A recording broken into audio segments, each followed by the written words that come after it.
It began, as such things often do, with something so small and unremarkable that he almost ignored it.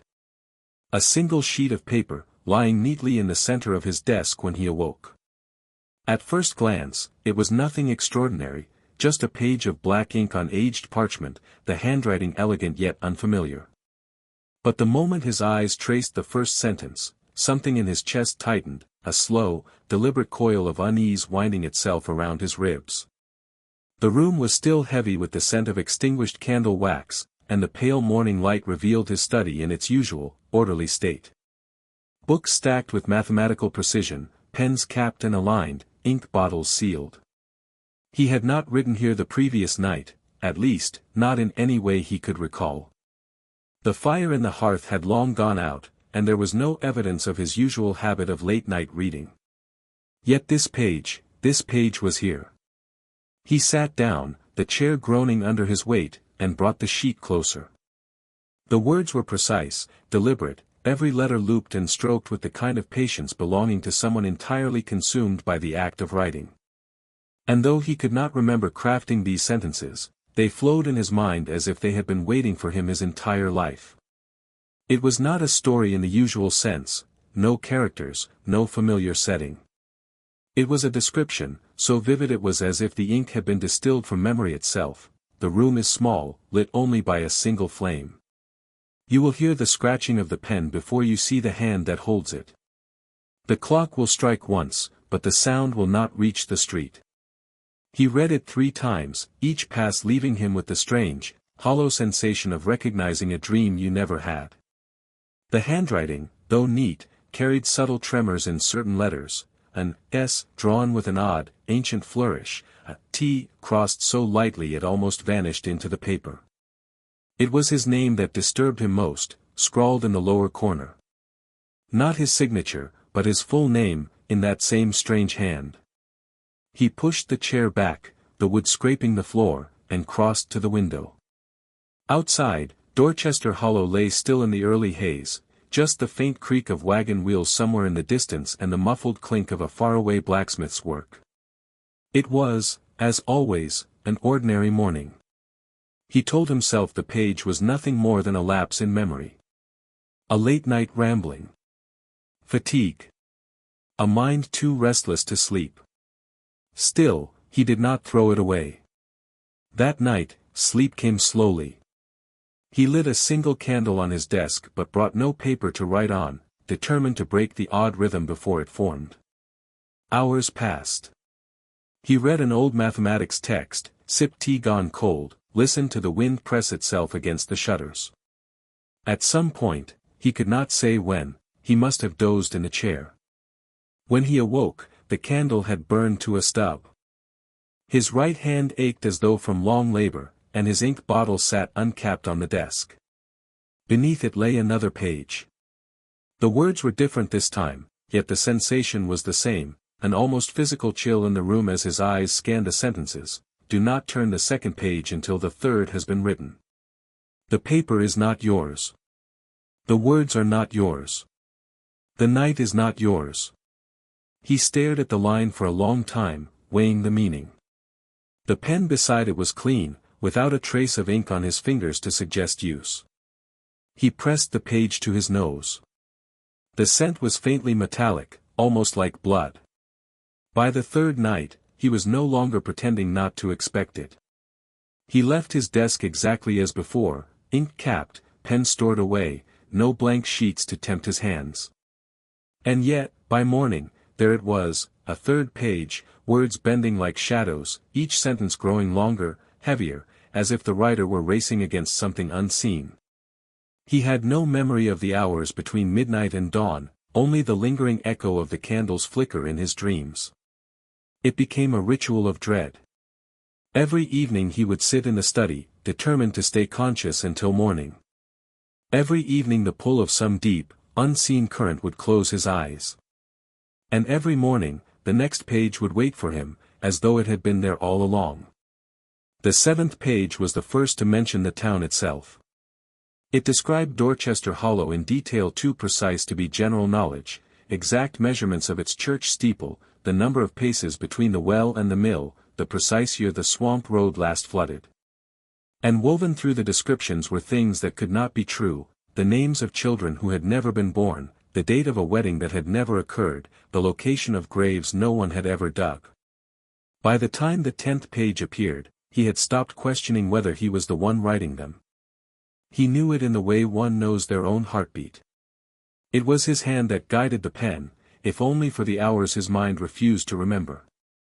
But knowing did not explain the pages themselves, nor why each one seemed to speak in two voices, one telling a story, the other whispering instructions.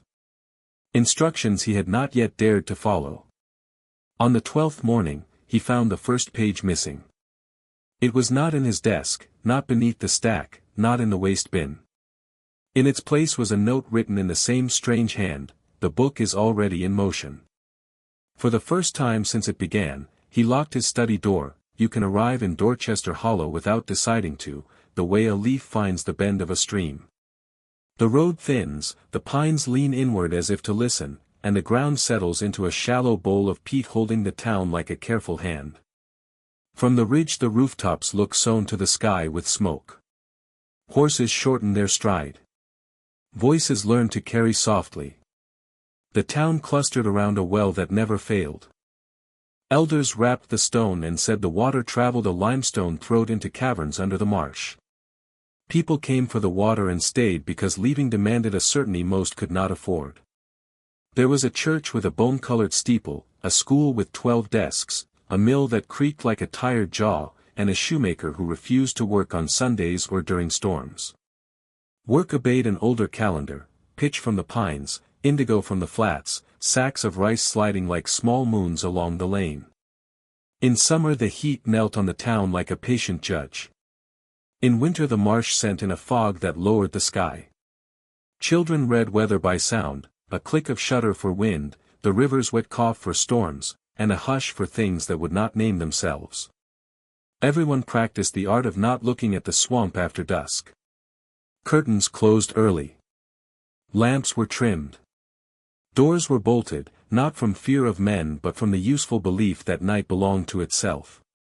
The minister preached vigilance. Hunters spoke of mistakes.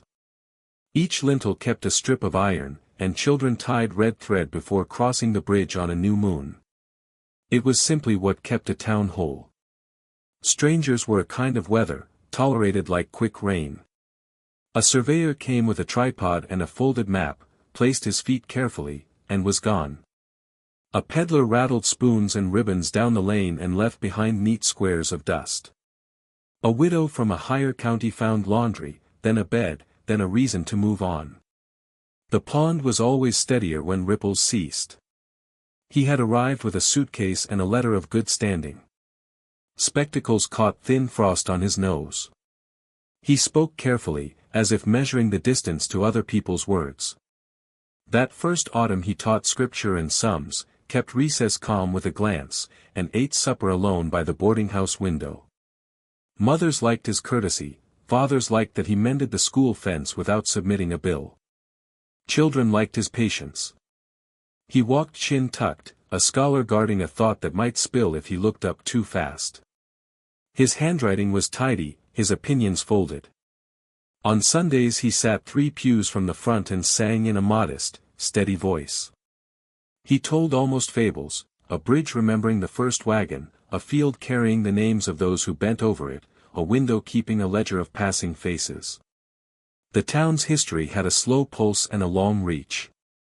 People remembered when the river changed course without rain, leaving lanterns burning where doorways had been. They spoke of a child who vanished and returned with ancient coins. They recalled thunderheads shaped like script, loops and bars of an alphabet no one could read. Not fright tales, but vocabulary for speaking about things that prefer shadow. At the edge of town a wooden bridge lay rubbed silver by wheels. Beyond, the marsh opened into pages of grass that breathed with the wind. Herons stepped through as if across paper. After dark the marsh lights came, pale and self-possessed, drifting like ideas. Old fishermen said to ignore them. Young men sometimes followed and returned with wet boots and careful, blank expressions. Houses were small and patient. Shutters had been planed by the same hands for decades. Porches sagged with the weight of conversation. Nail heads kept stories of hammers, rain, and stubbornness against time. Stand in the square at noon and you hear 3 clocks disagreeing amiably. Stand there at midnight and you swear the mill will turn though no one has set it to work in years. Beneath the plain rules lived other rules. Do not sweep after sunset, lest you chase out the day's luck. Do not call a name across the bridge, lest the marsh carry your voice somewhere it cannot return from. Do not borrow salt, salt remembers debts. The minister called them remnants of an older faith. The elders said only that nothing is kept that does not serve. When pages appeared in his house, noticing moved like a hawk's shadow through a flock. No one pointed, yet heads tilted and the air listened. The blacksmith's wife said his lamp burned later. The grocer noted extra ink and held his tongue. Children paused beneath his windows. No one asked him directly. Here, questions were seeds planted in private soil and checked in their own time. Kindness here was cautious but real. When his face thinned and his posture grew careful, a loaf appeared on his step wrapped in clean cloth. When he missed a Sunday, the minister left a verse about rest folded into his mailbox. When the wind shouldered the marsh smell up the lane, neighbors drew their shutters not only against weather but against whatever traveled with it. Life here did not halt for mysteries. It learned to walk around them. Yet the town could tell when a quiet thing leaned toward the loud. So days kept their shape, the wheel creaked, children recited, bells counted their small arithmetic, while something unseen laid a fingertip along the spine of the place and pressed, gently at first, testing how much weight it could bear before pressing once more, then waiting. It began with whispers, as most changes in Dorchester Hollow did, not the brazen clang of gossip, but the softer sound of neighbors speaking with their eyes first, mouths later. The first to notice was Mrs. Cattley, who lived 2 doors down and whose kitchen window faced the schoolteacher's study. She had a habit of rising before dawn to knead bread, and in those early hours she would see his lamp still burning, the flame trembling against the frost-streaked glass. At first, she thought nothing of it. Teachers often prepared lessons after hours. But soon she noticed the silhouette, his head bent low, pen moving quickly, stopping only when he lifted it to whisper something toward the page. Then came the matter of the market. The teacher, who normally walked the stalls with modest nods, began murmuring lines under his breath, snippets of phrases no one recognized. Mrs. Harbin, who sold ribbons and sewing needles, swore she heard him recite a passage about the night that writes itself, his voice distant, as if the words were not his own but overheard from somewhere far away. When asked to repeat himself, he blinked and claimed not to remember speaking at all. Children noticed changes too, though they were less discreet in speaking of them. In class, his once cheerful recitations of moral tales began to bend toward strange, darker parables. Instead of the diligent ant and the careless grasshopper, he told of a man who built a ladder into a fog and never climbed down. Instead of the boy who cried wolf, there was the woman who never slept in the same century twice. When parents questioned the children about these stories, they frowned, unsure whether the teacher had told them aloud or whether they had simply dreamed them after seeing him at the desk. Scraps of paper began to appear in unusual places. One was found tucked beneath the church pews, a sentence written in a precise hand, describing the sensation of hearing a voice at the edge of a dream. Another turned up in the shoemaker's apron pocket, a line about rain falling upward in a town that had forgotten its name. The strangest was a folded note left on the steps of the boarding house. Inside, the ink described the moment the reader's breath would cloud in the cold, and the exact number of steps they had taken that day. The townsfolk, who often spoke of signs in the language of weather and harvest, began using a new phrase, borrowed words. They said it quietly, with the same caution they used for certain marsh lights or unexplained animal tracks. Borrowed words were not one's own, yet they came from the hand as easily as breath. No one wished to borrow such things, but no one could quite say from whom they were borrowed either. One winter evening, as sleet whispered against the shutters, the blacksmith's apprentice delivered a fresh box of paper and ink to the schoolteacher. The boy, curious, asked to see what was being written. The teacher, without looking up, turned the manuscript so the boy could glimpse a page half filled with delicate script. But when the boy leaned closer, the page appeared utterly blank. Embarrassed, he stepped back, thinking it some trick of the candlelight.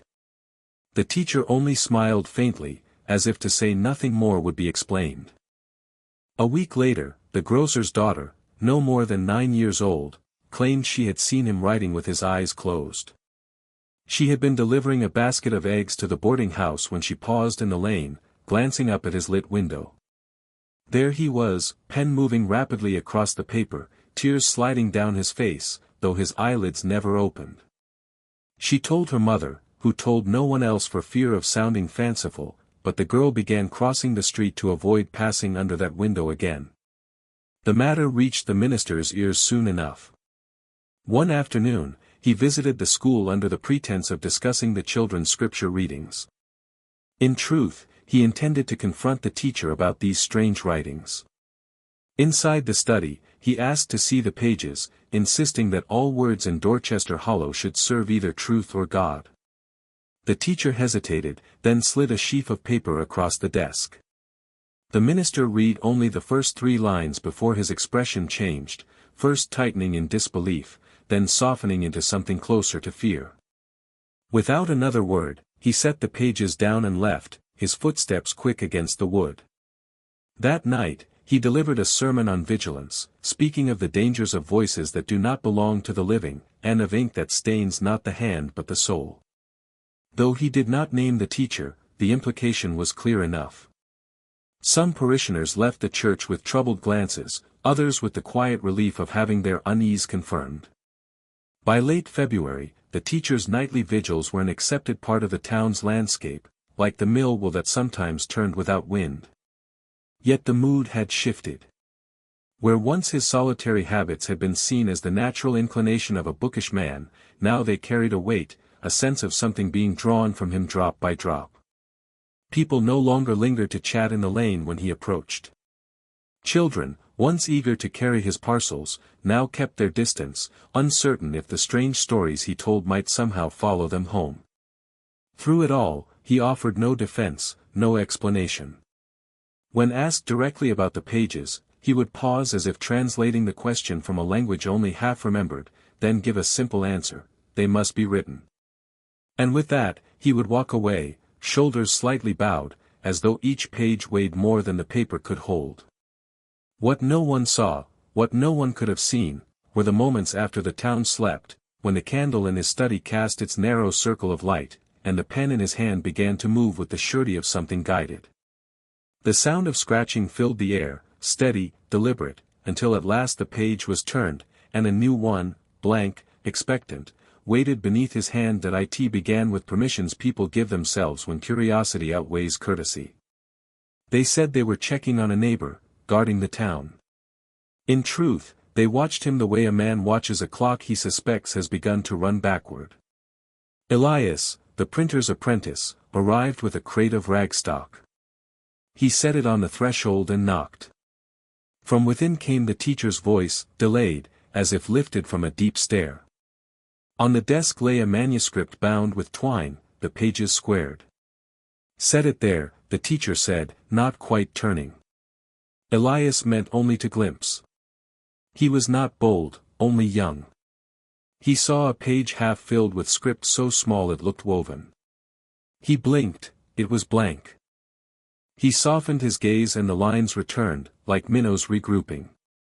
Elias left with the sense he had witnessed a trick whose mechanism refused to exist. That night he dreamed of letters that swam. Word traveled through other errands. The blacksmith's wife told the midwife while folding linens, the midwife told her sister while counting spoons. A rumor took shape, words that appeared and vanished, ink that behaved like weather. Then there was Anna, the grocer's daughter, carrying onions at dusk. She paused beneath the study window because the house exhaled a sound. Inside, the teacher sat with eyes closed, hand moving quick as a trapped moth. His mouth formed silent syllables. A tear escaped, the kind that comes when posture loosens. Anna pressed her palm to the sash and felt the glass pulse once. She told no one. In the morning the onions had sprouted threads. She decided that was ordinary and let it be.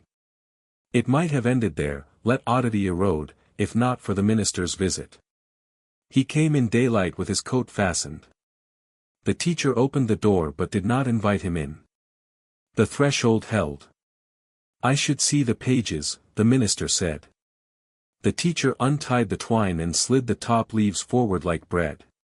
The minister read standing, jaw-tugging, as if hearing two hymns. The first paragraph spoke of a storm when the church was only a wooden prayer. It named a quarrel that split families and the river mud that softened every voice. It named a hymn no one finished. "I kept no such record," the minister said. "The record kept itself," the teacher answered. "I am only where it becomes visible." The minister did not cross the threshold. He returned the pages by evening and preached that night about guarding doors, keeping lamps for the living, not for voices that prefer unlit rooms. He named no one, yet older parishioners woke convinced of it. Witnesses multiplied by accident. A widow from the higher county sat shelling peas and felt a page settle against her ankle. She unfolded it, a description of her porch that noted the stain shaped like a continent and a crack through it. It counted the peas already shelled and aired by 2. She slid the page under a flower pot and spoke softly for a week. 2 boys in the mill loft found a scrap pinned beneath twine. It ended mid-word, as if a gust had interrupted the hand. They worked the day with careful silence, each unwilling to be the one to complete the word aloud. Even the school registered the drift. Lessons grew sharp at the edges and hollow in the middle. Children answered questions before he asked them. Once, he closed his eyes, and 3 rose to open their readers to the exact page. They simply knew the shape of the next hour, as if set down during the night. Some avoided the house as if distance could unsee it. Others shaped errands to pass the window. In the store a careful quiet grew. The sheriff, whose authority fit him loosely, took the lane past the boarding house. As he passed, a draft opened the door the width of a page.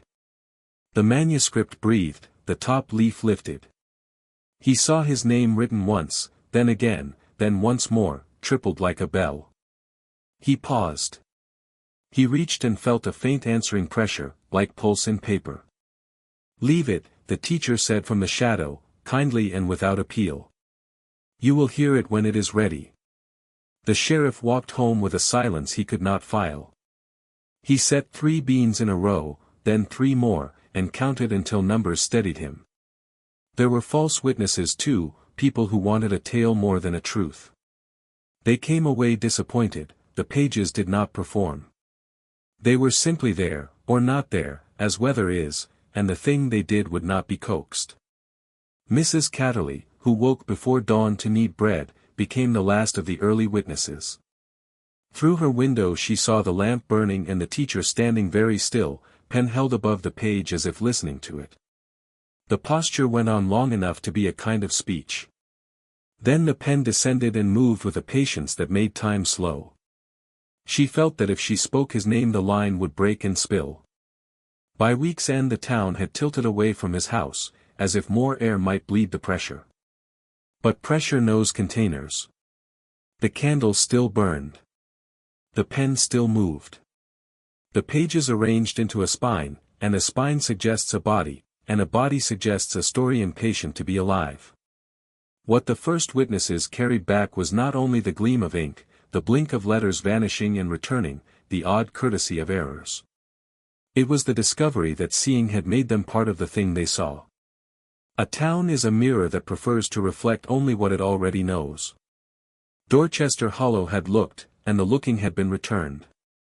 They understood, dimly but stubbornly, that a boundary had shifted, private hours were no longer private, paper no longer merely paper, and the night itself had learned the names of their houses, as if the town had been annotated by a hand none could see in Dorchester Hollow. Resistance was rarely loud. It was the quiet redirection of glances, the trimming of conversations to end before a name was spoken. But the writings, The pages, as they were now whispered, were not something that could be ignored into disappearance. They had begun to take up space in the town's shared air, passing invisibly between those who had seen them and those who had only heard enough to form their own picture. The elders met first. They gathered in the back room of the church, where the air was thick with the scent of polished wood and candle smoke. The oldest among them, Abram Collier, sat with his hands clasped on the table, his gaze steady but clouded. He had lived through 3 floods, 2 winters of sickness, and the slow decay of the mill's second wheel. Yet even he seemed unsettled. What is written in the night, Abram began, was not asked for in the day. That is reason enough to treat it with caution. Several nodded. Others shifted uneasily. It was agreed that the matter was delicate, too delicate for accusations, but too dangerous for indifference. Someone suggested asking the teacher directly to burn the pages. Someone else warned that if the words did not belong to him, burning them might be an act that carried its own consequence. By the meeting's end, the minister had been tasked with delivering a warning, framed not as an order but as an appeal to conscience. That Sunday, he stood at the pulpit and spoke not of sin, nor of salvation, but of stewardship, of tending the mind as one tends a field, pulling up what will choke the roots. His voice was measured, but his meaning was not lost. There are seeds, he said, that blow in from far places. Not all should be allowed to take root in our soil. The warning did not halt the pages. The candle in the teacher's study continued to burn deep into the hours when the rest of Dorchester Hollow slept. By midweek, the blacksmith refused to deliver more ink to the boarding house. Nothing good comes from a well that never runs dry, he told his wife. She agreed, though her agreement carried the edge of fear more than conviction. Small acts of avoidance spread. Children were instructed not to linger near the school after lessons ended. Mothers crossed the street when passing the teacher's home. Even the grocer, who prided himself on serving everyone without judgment, began placing the teacher's purchases in a separate basket, as if contact with his goods might transfer something unseen. Yet resistance, once it takes hold, has its own momentum. By late spring, the townsfolk were not only avoiding the pages but speaking openly against them. At the tavern, voices grew bolder after the second pint. What's written after midnight doesn't come from any honest place, one man said, slamming his cup on the counter. A man should be in his bed, not filling his head with things that keep the rest of us uneasy. Still, there were those who were drawn toward the very thing they claimed to oppose. A farmhand was seen walking slowly past the study window, his steps matching the flicker of candlelight. The widow from the higher county was rumored to have found another page, which she read under her quilt at night, tracing each letter with her finger as if afraid it might vanish. The tension came to a point when the minister, after much urging from the elders, made a second visit to the teacher. This time, he was less patient. "You must put them away," he said plainly. "Whatever their nature, they have become a burden to this town." The teacher looked at him for a long time before replying. "They are already part of the town," he said softly. "Whether you see them or not." The minister left without shaking his hand. The next morning, a single page was found folded inside the church's offering box. On it, in the same elegant script, was written, "Even the steeple keeps a shadow." From that point, subtle gestures hardened into open hostility. One afternoon, a group of boys, emboldened by each other's presence, stood outside the boarding house chanting half-rhymes about stolen words and cursed ink. The teacher did not respond. He simply closed the shutters. The following day, the boys found a page nailed to the oak tree in the square. It described, in uncanny detail, their chant, down to the inflection of the last line. None of them admitted to removing it. At the summer fair, the first true act of exclusion took place. For years, the teacher had served as judge for the children's essay contest, offering careful praise and gentle corrections. This time, his name was not on the judging roster. When he asked why, the fair committee chairman gave a polite but firm answer: "It's best for the children." By August, his social circle, never wide, had narrowed to no one. Meals were taken alone. His footsteps on the lane drew curtains closed. Only the pages kept him company, their pile growing steadily, each new sheet placed with care upon the stack. But isolation is not without effect. Those who once dismissed the matter began to wonder what was being written now that the teacher had no other outlet for his thoughts. Some feared the words would grow sharper, aimed like barbs at the town itself. Others suspected they were already there, woven subtly into the text, waiting to be recognized. One night, a storm rolled in from the marsh, its thunder pressing against the roofs like a slow hand. Lightning lit the study window, and a figure, too tall to be the teacher, was seen standing behind him, leaning close as he wrote. The witness, an elderly man on his way home from the tavern, swore it was not a trick of the light. There were two shadows, he said the next day. Only one belonged to him. It was the final piece of fuel for the town's resistance. That Sunday, the minister spoke not in parable but in direct terms. If there is a door open to what should remain outside, he told the congregation, it must be shut before winter. Heads nodded. Plans, quiet but deliberate, began to form. Yet even as the town steeled itself, the pages multiplied, as if sensing the growing opposition. They appeared not just in the teacher's study but on porches, in coat pockets, inside hymnals. And each bore the same sense of inevitability, the same elegant hand. Resistance had drawn its battle lines. But the words, it seemed, had no need for permission. They had already crossed into every corner of Dorchester Hollow, as if the town itself had been made into a book, and someone, somewhere, had only just begun to write in its margins. The pages had always been strange, but until midsummer they had been content to speak in the voice of the unseen, descriptions of places and events, sentences that hung in the air like mist. Now, something shifted. The townspeople who found them began to notice the handwriting creeping toward the edges, curling into the margins as though unwilling to remain confined to the center. At first, the margin notes seemed like afterthoughts, single words, brief corrections, a line struck through and replaced with another. But those who looked closer saw that the handwriting in the margins was not quite the same as the main text. It was sharper, leaning slightly forward, the strokes thinner and more urgent. If the central writing had the patience of a man recording history, the marginal hand had the urgency of someone whispering instructions through a closing door. It was the shoemaker who noticed the first direct address. He found the page folded neatly under the mat of his shop. The center text spoke of a battle fought on a marshy plain, its location, its casualties, the way the fog had hidden entire regiments from each other until it was too late. But in the left margin, in that sharper hand, was a sentence that made him sit down, "You will leave your shutters open on the night of the third storm." He burned the page in his stove that evening, but when the third storm came, 2 weeks later, he woke to find both shutters swinging wide, the latch unbroken. From that point on, the margin writing began appearing more frequently, sometimes on pages delivered to specific houses, other times slipped into hymnals at the church or tucked between loaves of bread at the bakery. They were never signed, but the recipient always felt the words were meant for them. The blacksmith received one that read, "Do not strike the fifth blow, it will crack the anvil." He ignored it, and the following day, as he worked on a stubborn piece of iron, the anvil split clean through on his fifth hammer fall.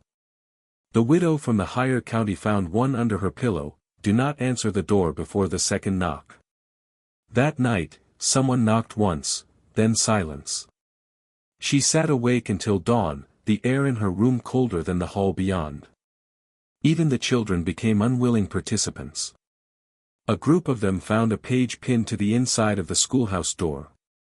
In the center, it told of a long-ago harvest spoiled by a sudden frost. In the margin, in tiny script, was a warning, "Do not play in the field when the heron stands still." 2 days later, a boy broke his leg after chasing a ball into the reeds where a heron stood, unmoving, as if waiting. The strangest thing was the increasing accuracy of the central text. The events it described, once distant and historical, now included accounts of local occurrences no one outside Dorchester Hollow could have known. It recorded the fall of the weather vane during the last storm, the exact number of loaves baked that week, the names of those who stayed home from church on Sunday. And always, in the margins, something personal. One page left in the mill described a worker's accident before it happened, noting even the fabric of the shirt he would be wearing. The worker, unnerved, avoided the mill for days, only to suffer the exact injury on the afternoon he finally returned, dressed in the shirt mentioned. By August, the margins were no longer content to remain brief. Whole paragraphs now twisted along the edges of the page, sometimes intersecting the central text, the two voices overlapping like competing narrators. The teacher, when asked about these changes, gave no clear answer. "The margins are where the truth breathes," was all he said. The few who still dared to visit him claimed the manuscript on his desk was now impossible to read straight through. The main text and the margins seemed to shift in prominence, as if the words themselves were deciding which would be seen at any given moment. One man swore he read a page twice in the same sitting, only to find entirely different sentences the second time. At night, the candlelight in the study seemed to flicker more violently, throwing shapes on the wall that moved against the grain of the flame. Those passing by claimed they could see him bent over his desk, pen moving in short, frantic bursts, as though catching words before they slipped away. The sheriff, still uneasy from his earlier encounter, received a page directly, slipped under his door in the early hours.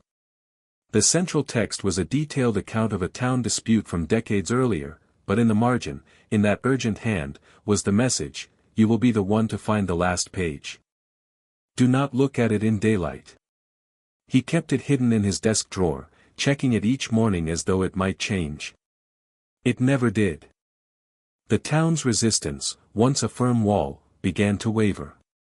Some claimed the margin writings had spared them from misfortune, others swore they had caused it. A quiet divide grew, those who feared the pages, and those who, though equally afraid, could not resist the temptation to read them. One autumn evening, during a heavy rain, a single page appeared nailed to the oak tree in the square. The central text was a chronicle of the town itself, starting from its founding and working forward. The margins carried a different account, one that had not yet happened, describing events that would take place over the next 7 nights. For 6 days, people lived in a taut, watchful silence. On the 7th, the last event came to pass exactly as described, a candle in the schoolhouse window flaring and then going dark. When the building was checked, the teacher was gone. The manuscript remained in his study, the pages stacked neatly, each one heavy with the sense that what was in the center was only part of the story, and that the real message, the one that mattered, had always been speaking from the margins. The first to try explaining it was a man who had never lived in Dorchester Hollow, which, the townspeople agreed, might have been his first mistake. He arrived from Savannah in early October, a scholar of history and antiquities whose coat smelled faintly of tobacco and rain. His name was Dr. Nathaniel Crow, and he came at the invitation of the minister, who had grown uneasy with the idea that the town might be caught in something no one understood. Dr. Crow was tall and deliberate in his speech, the kind of man who believed every problem yielded to patient study. He spent the first 2 days speaking with those who claimed to have seen the pages.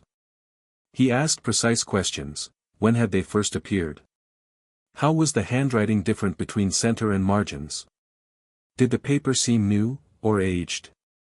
He listened with the careful, slightly narrowed eyes of someone assessing a puzzle rather than a danger. When he was finally shown the manuscript itself, he examined it as though it were an artifact.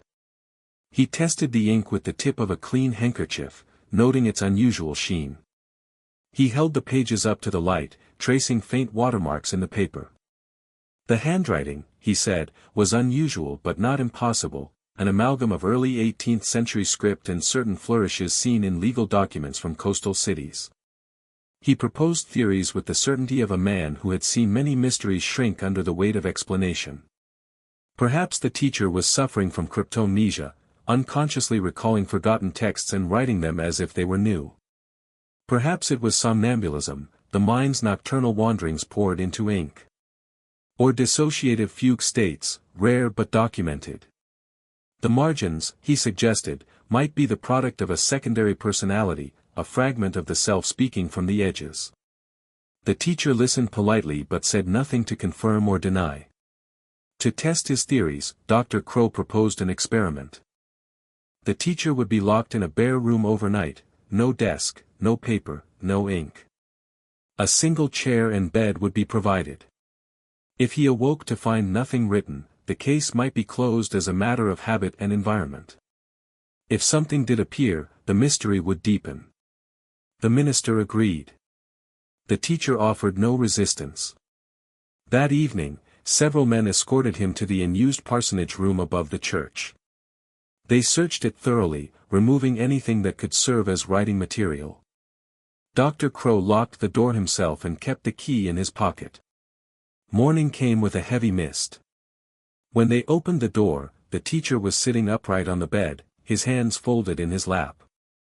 There was no ink on his fingers, no paper in sight, until the grocer's son noticed a faint bulge beneath the pillow. Dr. Crow lifted it carefully. Folded twice, a single page lay there, the handwriting unmistakable. The central text described the arrangement of the furniture in the room, down to the crack in the chair's leg and the exact number of floorboards between the bed and the wall. In the margin, a single sentence: "This is not the room you think it is." The experiment was repeated a second night, this time with Dr. Crow himself sleeping in the same room. The result was the same, a page appearing by morning, though neither man recalled any movement in the night. Crow awoke with a faint ache in his right hand, as if from gripping something too long. Still, the scholar persisted. He collected samples of the ink, the paper, even dust from the teacher's study. The ink resisted analysis, its color seemed to shift slightly under different light. The paper was of no local make, the watermark belonging to a mill that had ceased production half a century earlier. In his final attempt at reason, Dr. Crow tried to induce the teacher to write while awake, dictating simple sentences and watching the handwriting form. Though the teacher complied, the script was ordinary, unremarkable, nothing like the elegant, disquieting hand of the pages. "This is not performance," Crow admitted to the minister one evening, staring into the low fire. "It is intrusion. Something writing through him, or beside him, or in place of him." But the townspeople, hungry for a definitive answer, found his conclusion unsatisfying. To admit intrusion was to admit the possibility that it might spread. That winter, when Dr. Crow finally left, he took with him several pages, intending to study them further. He did not write to the minister as promised. Months later, word came that Crow had resigned his post at the university and moved to a remote house on the coast. Those who visited found the windows covered and a desk stacked with hundreds of loose pages, none dated, none titled. In Dorchester Hollow, the experiment was remembered only as proof that rational methods had limits, and that the margins were no less present when watched than when left alone. Whatever the explanation might have been, it had not been caught. The candle in the teacher's study burned on. By the time the leaves along the marsh road began to curl and fall, the teacher's appearance had changed so completely that even those who avoided looking at him could not help but notice. His cheeks had hollowed, his skin carrying a faint, grayed translucence, like parchment worn thin. He moved more slowly, but when seated at his desk he worked with a feverish precision that left his shoulders trembling. He no longer lingered in the marketplace. When he did appear, it was only for the bare necessities: a loaf, a flask of oil, a small sack of flour, purchased in silence and carried away as if they weighed more than stone. His once careful clothing now hung loose at the seams, his hair showing streaks of white that had not been there in the spring. The townsfolk spoke in low voices of his isolation, but even in their disapproval there was something closer to unease than scorn. The way he looked at people now, quick, assessing, as though reading something behind their eyes, made conversations falter. Children, once bold enough to greet him, stepped aside in the lane without being told. And still, the pages multiplied. Each morning the stack on his desk grew, though no one ever saw him add to it. When a visitor was admitted, rare now, they found the pages perfectly aligned, the twine binding them tight, the top leaf always marked by a freshly dried line of ink. But alongside the central text and the margins, something new had begun to appear, faint shapes embedded in the paper itself, as though the words were pressing images into the fibers, faces, doorways, strange geometries that shimmered only when caught at an angle. Neighbors began hearing his voice at night, carrying from the open window of the study. At first, they thought he was reading aloud, but the cadence was wrong, abrupt pauses, repeated phrases, tones that shifted mid-sentence. Some said they heard another voice layered beneath his, too soft to make out, like a second speaker standing just behind the first. By November, he had started referring to himself in the third person. When the grocer asked if he would be attending the winter fair, he replied, "He will not be there. His work is not finished." The grocer, unnerved, didn't press. The minister, concerned enough to risk another visit, found him pacing the length of the study. His hands were ink-stained to the wrists, though no pen or bottle was in sight. "You've been alone too long," the minister told him. "I have not been alone," the teacher said, stopping mid-stride. He lifted one of the pages and held it between them. "They sit across from me. I see their hands." The minister, unable to mask his discomfort, asked who they were. The teacher only smiled faintly and said, "Ink remembers its authors." The cold deepened. Snow came early, muffling the town in a white stillness. Yet from the boarding house, the faint glow of his candle never wavered.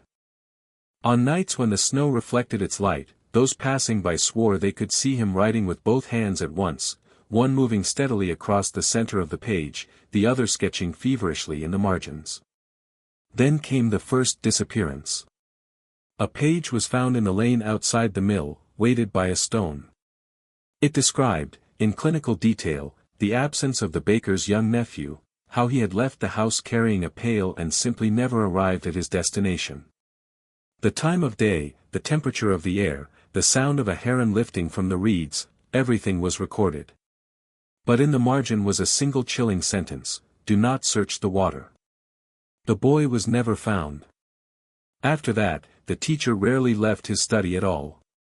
Meals left at his door remained untouched for days. The few who dared knock heard the slow tread of footsteps approach, pause just behind the wood, then retreat without answer. His world had narrowed to the desk, the chair, the candle, and the ceaseless, silent conversation with the pages. By late December, his voice could sometimes be heard in the street even with the shutters closed. He was not reading but arguing, his tone clipped, impatient, as if resisting instructions. Then, without warning, he would lapse into silence, broken only by the steady scrape of the pen. When the blacksmith's wife passed the window one night, she caught sight of him leaning forward so far his face nearly touched the page. His lips moved, but the pen in his hand was motionless, as though he were taking dictation from something written in a language only he could see. The breaking point came in January, during the town's longest cold snap in a decade. For 3 nights, no light showed from his window. On the 4th, it flared back to life, brighter than ever, almost unnaturally so. Several neighbors, curious and uneasy, gathered in the lane. Through the thin curtains they saw the teacher hunched over his desk, the pages spread before him like the wings of a great bird. He wrote furiously, switching pens without pausing, the margins and center filling together as if racing toward a conclusion. Then, abruptly, he stopped. His head turned toward the window, not in surprise, but in deliberate recognition. For several long seconds, he looked directly at the watching neighbors, his eyes reflecting the candlelight in a way that made more than one person take a step back. Slowly, he placed the pen down, stood, and began gathering the pages into a single, heavy stack. He wrapped the twine around it once, twice, 3 times. Then he sat back down and resumed writing, not on the top page, but on the bare surface of the desk itself. In the morning, the light was gone. The pages remained on the desk, but the top sheet was blank. The writing on the desk, however, was not. Etched into the wood in that same urgent hand were the words, "Ink is only the shadow." It was the last time anyone saw him in daylight. The storm arrived without warning, rolling over the marsh in a black mass that swallowed the moon. By nightfall, the wind had found every crack in Dorchester Hollow, rattling shutters and prying at eaves. Trees leaned as if bracing for something more than weather. Those who lived nearest the boarding house swore the air around it felt warmer than the rest of the street, as though the storm had chosen to pass over without touching it, until the lightning began. It was not ordinary lightning. Each flash held for a breath too long, illuminating the teacher's study window in stark relief. Through the glass, the townsfolk saw him hunched over his desk, the candle guttering under some invisible breath, his hand moving in short, precise strokes. The stack of pages beside him was taller than it had ever been, bound loosely in twine, the edges fluttering as though the manuscript itself were breathing. Thunder rolled, low and continuous, like a drum played far underground. A group of neighbors, drawn by both fear and fascination, gathered in the lane despite the rain. They spoke little, watching the flicker of candlelight and lightning illuminate the same scene over and over, his pen darting, his head bent, the manuscript swelling with each unseen addition. Then the shadows changed. At first, it seemed a trick of the storm, but soon it became clear, another figure stood behind him, taller and darker, its edges less defined than a human's. The shape leaned over his shoulder, its head tilted as if reading each line as it was written. No one could say when it had appeared, only that it was there, and that it did not move. The wind rose, pressing the rain sideways, yet no drop seemed to touch the window.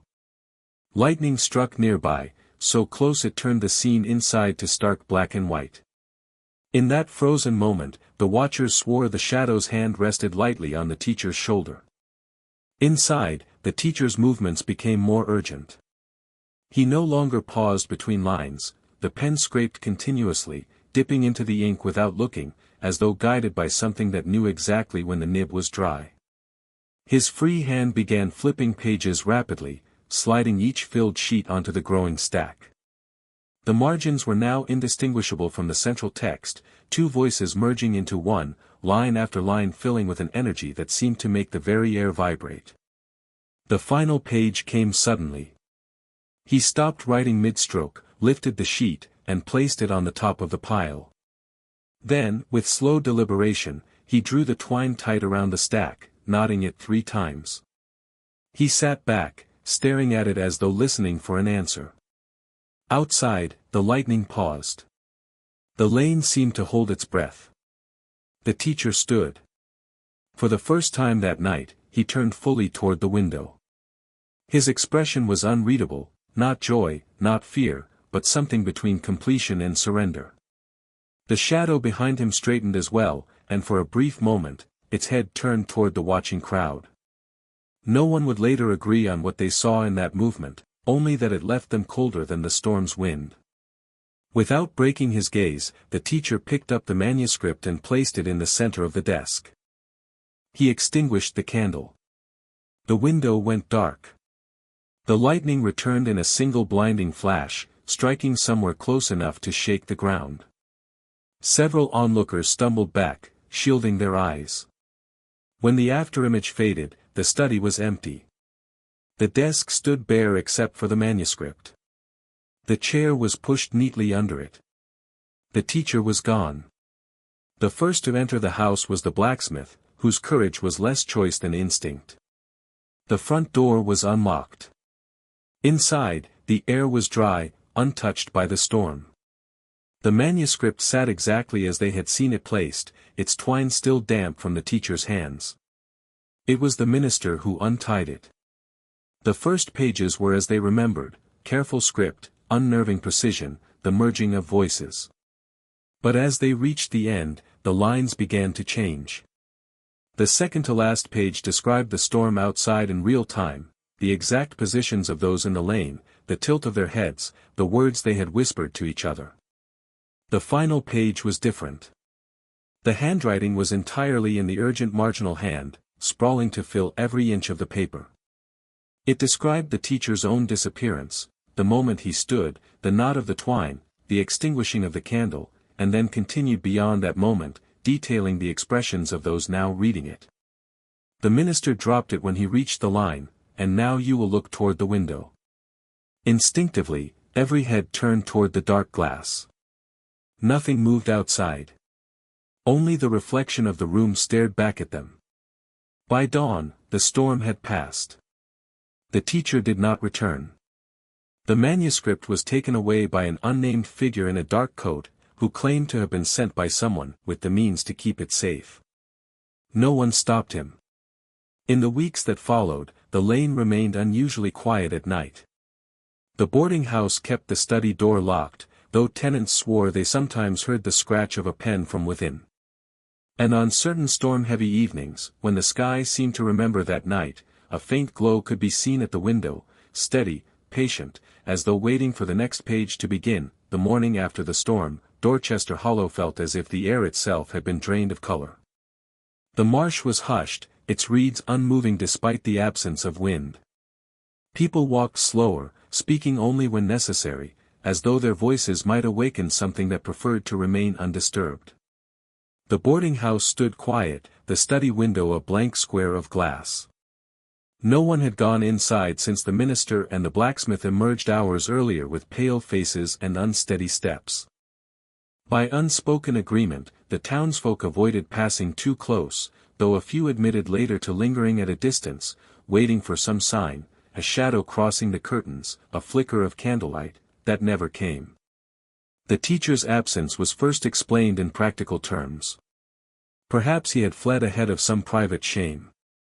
Perhaps he had gone to stay with kin in another county. But no letter arrived, no carriage was seen leaving, no footprints were found in the snow beyond the boarding house steps. The trail ended at his own desk. The manuscript's removal became its own story. The man who carried it away, tall, spare, wearing a dark coat with the collar turned high, gave no name. He arrived at first light, speaking little, his request to take the pages phrased less as permission and more as inevitability. Those who were there recalled the way he handled the bundle, with the careful grip one might use to carry a sleeping child or a dangerous animal. He promised it would be kept safe from misuse, though when pressed on what misuse meant, he only smiled faintly and asked if they had ever tried to unread something. Then he left, walking toward the marsh road rather than the main street, and was gone. Rumors spread quickly. Some said the manuscript had been hidden beneath the church floorboards. Others insisted it had been sold to a collector in Savannah who specialized in cursed objects. One particularly stubborn theory claimed the pages were burned, though this left unanswered why the man would carry them away rather than destroy them on the spot. Weeks passed. Winter deepened. Life in Dorchester Hollow returned to its usual patterns, at least on the surface. But the absence was felt, less like a missing person and more like a room whose proportions had subtly changed. Children who had once walked to school past the boarding house began taking the longer route along the mill lane. Grown men found excuses to cross to the other side of the street. A few strange incidents kept the story alive. The grocer's wife swore she found a single page slipped inside her ledger one evening, written in the familiar, urgent hand. It contained only a list of her purchases for the day, ending with an item she had not bought, one candle, already burning. When she looked up from the page, the candle on her counter, one she had not lit, was smoldering. The blacksmith, too, claimed an encounter. While mending a cartwheel, he found a scrap of paper folded into the hub. On it was a brief account of his own hammer strokes from that morning, recorded in exact detail. He burned it without telling anyone, though his wife noticed he began checking the shutters twice each night thereafter. More unsettling were the reports from travelers. A peddler passing through said he saw a man matching the teacher's description standing at the edge of the marsh at dusk, holding a single sheet of paper to the wind. When the peddler approached, the figure stepped into the reeds and vanished. The paper, caught on the wind, landed in the peddler's hands, blank. By spring, the story had begun to take on the shape of local legend. Some told it as a cautionary tale about the dangers of solitary obsession. Others spoke of it as proof that words could trap a soul as surely as chains. Children dared each other to touch the study's door at night, none admitted to doing so. The minister, when asked, would say only that the matter was closed. Yet on storm-heavy evenings, he was seen pacing in the churchyard, pausing often to look toward the darkened window of the boarding house. The study itself remained locked, though the boarding house keeper admitted that the lock sometimes rattled faintly, as if tested from within. On those nights, the air in the hallway grew warmer, carrying the faint scent of candle wax. The last widely spoken rumor came in late summer, when a historian from Charleston arrived, claiming to have purchased a single page from a private estate. The page, he said, contained a passage describing his own arrival in Dorchester Hollow, down to the precise time his carriage stopped in the square. In the margin, a final line, "You will read this in the room with the locked door." The historian left the following morning without seeking the study. Over the years, the story faded from everyday conversation, yet the boarding house never again rented the room. It became part of the building's shape, like a bone-heeled crooked, always present beneath the surface. And though most would deny it if asked, there remained a shared belief, that somewhere, the manuscript still existed, pages bound tight, waiting for the day when the knot would be untied and the ink would resume its work. Years passed, and Dorchester Hollow grew quieter still.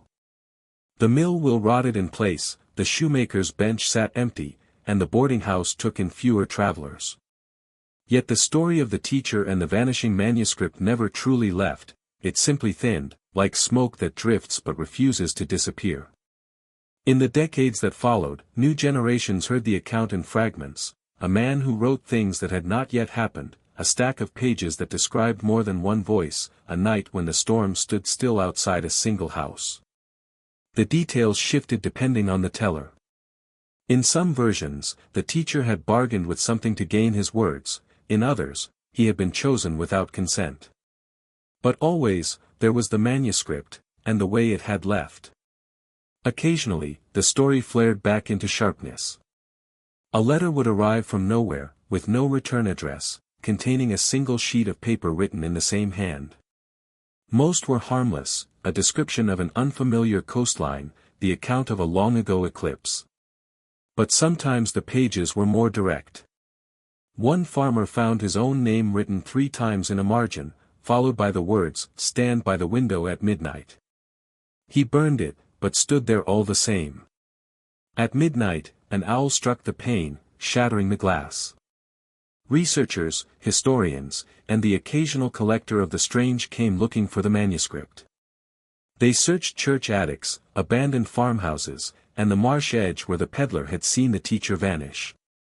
Some claimed success. A man in Philadelphia swore he had acquired a bundle of the original pages, but when asked to produce them, said they had become unreadable overnight.